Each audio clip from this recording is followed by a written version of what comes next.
Let he who seeks not stop seeking. Isn't that just, really simple, really basic? Let he who seeks not stop seeking. I've been studying some time the Gospel of Thomas for several years now. And I found 5 guideposts towards this path of oneness. And I want to go through those with you today. I think there are many sayings in there, beautiful, wonderful sayings, but I think there are 5 very simple ones that can lead us on this path I think we have an interest in. Let one who seeks not stop seeking. Isn't that just basic? But we live in a society that has spiritual attention deficit disorder. Because here we are. The most important thing there is to seek this spiritual path. Oh, but you know what? We're going to go on vacation right now. So I'm going to do this. It's terribly important, except there's a lot of work I have to do right now. Or maybe, wow, I found this wonderful teaching and I'm going to follow it, except then I read this other book and it says to go this way, so I'm going to go over here. But then I listened to this lecture and it says to go this way. We kind of live in a disposable society. Not just things, but ideas and beliefs and people. If Jean gave up on me every time I messed up, she would have dumped me a couple of dozen times. But by sticking with me, she's getting a better product.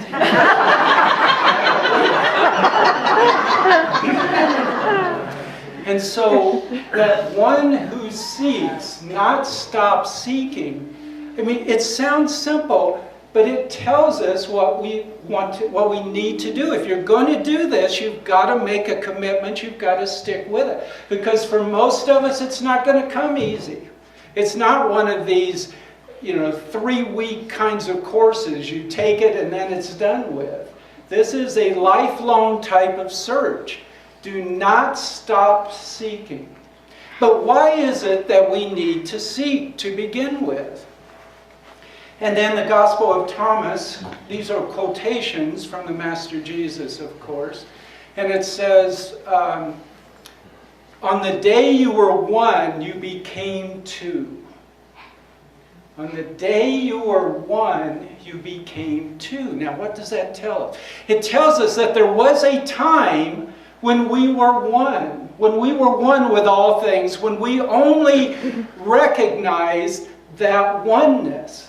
But that this time came when we came into this life, when we chose to accept this illusion of separation and become two, become a physical being and a spiritual being. And what this tells us is that we're complacent in this. We have to accept that this is a path that we have chosen. And having chosen it ourselves, we have the freedom to choose otherwise. This isn't something forced on us. This isn't a situation in which we have no control. We're talking about that there was a time when we were one, and we chose to live in this existence and become two. And so now what? And that's the next statement, but in here that gives us a guide that before we go forward, we need to know. Because what it says is, when he finds, he will be troubled.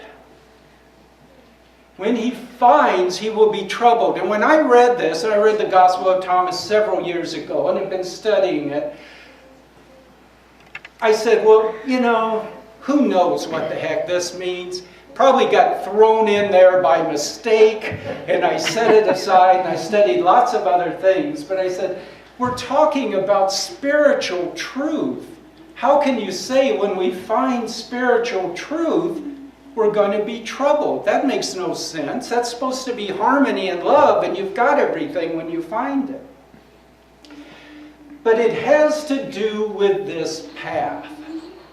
On this path of this separation, we have 5 senses. We all know that. And these senses have 2 basic purposes. Now, one purpose is to keep us alive in this physical world.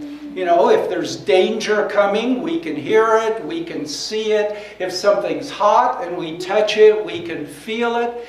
These 5 senses have one of their primary purposes to keep us alive and functioning. They have a second primary purpose, and that's to lie to us. That's how our senses are designed, to deceive us. Very much. They show us something, but what's the best kind of illusion? The best kind of illusion isn't to show you something that's false, it's just to show you a little narrow picture and tell you that's the whole thing. And that's what our senses do. When we look around, we see separate things. I mean, we see separate individuals, we see separate chairs, we see a world made up of all of these separate, disconnected things. And yet that's totally an illusion. And I don't mean that in any abstract sense. I mean that in a very, very totally true sense. If we really saw, if our senses were showing us everything that's going on, first of all, we would see heat rising off of everyone. That's part of what happens is when you have physical bodies, heat rises off of them. Of course, we know that some creatures, like some snakes, could actually see that. We aren't designed to see it. Oh, but we'd see a lot more than that. We would see 1 million neutrinos passing through us constantly that pass through the whole earth. They'd be coming up, they would be coming down. That's what our view would see. Millions and millions of neutrinos passing through it. But we'd see more than that. We would see everybody and everything looking as if they were little dots and mostly empty space. Because, of course, atoms are made of protons and electrons, but mostly empty space. So if your senses were not deceiving you, you would look around and see everything made up of little dots and a lot of emptiness. But if you could see better than that, if your senses told you the reality that's there, you would see glowing energy everywhere. Literally. Because that's what protons are made of quarks. Quarks are vibrations in an energy field. Electrons are vibrations in an energy field. And so if you were looking around and your senses, your eyes could see reality, you would see glowing energy everywhere you looked. And the more solid something is, the more it would glow, because it would have more energy condensed in it. And that's all there is, and that's the reality. But our senses are designed to fool us into thinking that that's not what's there. They're designed to deceive us to say, oh no, we're each little individual beings who are going around. And so when he finds, he will be troubled because it's going to be a shock. You know, we have chosen this path of illusion, this path of separation. And so when you find the reality of oneness, it's a shock to people. And there are people who seek and find the beginning of it and give up. Because they say, that can't be real. That can't be what reality is. I mean, I know reality. I've seen it. I've lived with it all of my life. This concept, this feeling that everything is one cannot possibly be real. All I have to do is look and see. And our senses are specifically designed to keep that illusion going. And so if we want to follow this path, we have to prepare ourselves that it's going to be different. that we're not looking at going the same way and just feeling comfortable about it. That we have to be ready to step into a reality that is totally unreal to anything we've ever experienced, and to accept that into us and be part of that. And in doing that, then how do we go forward? And it says, when you have become two, then what will you do? And that's the question we need to ask ourselves every single day. When we become two, what will we do? Because that's the decision that's given to us.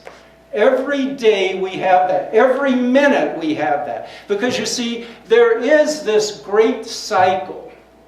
There is this cycle from oneness to diversity to separation and back to oneness. And this is a cycle that's going on in the universe. And it's a cycle, and I've spoken of this before, that goes on with each of us throughout our lives, but also through every minute. Because illusions are not real. They have to be recreated. If they're not recreated, they disappear. And so we must keep this illusion going every single moment by going through this cycle. And we go back and agree and say, oh yeah, we're all separate beings living in this little physical world. And maybe there's spiritual world over there, but we're here in this physical world. And so we have to decide, is that okay with us? Is this what we want to do? Is this the way we want to live? Or do we want to make that commitment and go forward? Because I feel that in the studying I've done, that this cycle is turning. And there are more and more people seeking truth and seeking this path of oneness, and the energy is building, and that energy is there for us to tap into. And this is the time to make that commitment and make that movement to this path of oneness. And the Gospels of Thomas say, "Blessed is the one who stands at the beginning, for he will know the end and not taste death." Think about it. Blessed is the one who stands at the beginning, for he will know the end and not taste death.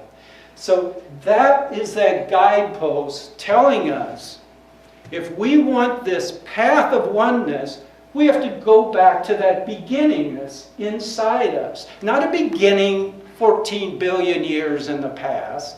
The beginningness that's inside us, that every time we go back to and we choose the path of separation. But we can go back to that beginningness and choose the path of oneness. And when you're on that path of oneness, the physical world is there. The illusion isn't that it's not here. The illusion is that it's separate from the spiritual. When instead, there's only this one path. And so what does this mean, though? He will know the end and will not taste death. Are we saying that someone who finds this spiritual path of oneness is just going to live forever? Get older and older and older? But no, that's not it. Let's think about what is death as we know it. We live, most of us, in this path of illusion.